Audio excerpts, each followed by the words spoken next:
మట్టిని తొక్కాలి. అలా మట్టిని నేలకు సమానంగా చేసుకోవాలి.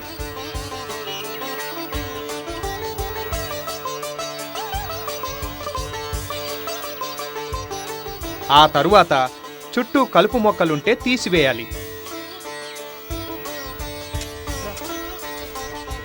నీళ్లు నిలవడానికి అనువుగా 1 మీటరు వృత్తంలో సాసరు ఆకారంలో మట్టితో మొక్కకు పాదు చేయాలి.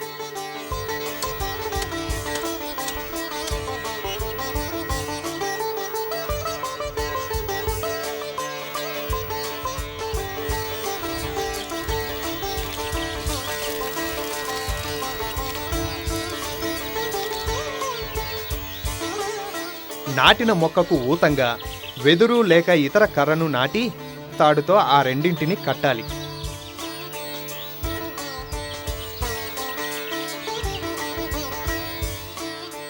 నాటే స్థలం చుట్టూ పశువులు రాకుండా కంచె ఉంటే సరే, లేకపోతే మొక్క పక్కనున్న ఊతకర్రకు ఆనించి ముళ్ళ కంపను గాని ఈత కొమ్మను గాని ఉంచాలి.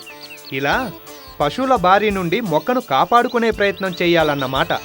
అదేవిధంగా నాటిన మొక్కలు పెరిగి పెద్దవి కావడానికి అవసరమైనప్పుడు నీరు అందించేందుకు ఏర్పాటు చేసుకోవాలి. అదేవిధంగా బంజరు భూముల్లో, సారం లేని భూముల్లో మొక్కలు నాటేవారు ఎరువులు అందించి వాటికి బలాన్ని చేకూర్చగలగాలి. మనం ఎలాగైతే పసిపిల్లల్ని పోషించుకుంటామో అదేవిధంగా మొక్కలు నాటిన నాటి నుండి పెద్దవిగా పెరిగేదాకా వాటిని పోషించుకోగలగాలి. అప్పుడే అవి మనకు ఆశించిన ఫలితాన్ని ఇస్తాయి. ఇప్పటిదాకా చాలా విషయాలు కళ్ళకు కట్టినట్టు తెలుసుకున్నాం. మాలాంటి రైతులకు కూడా చక్కని విషయాలు చెప్పారు. మీరు చెప్పిన పద్ధతులు పాటిస్తే నాటిన ప్రతి మొక్క పెరిగి చెట్టవుతుంది, ఫలసాయం ఇస్తుందన్న నమ్మకం కూడా కలుగుతుంది.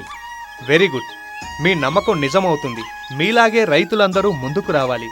పద్ధతులు మెలకువలు తెలుసుకొని మొక్కలు నాటుకుంటే మహాత్మా గాంధీ జాతీయ గ్రామీణ ఉపాధి హామీ పథకం, అటవీ శాఖలు ఆశించిన ఫలితాలు తప్పక వస్తాయి. All the best.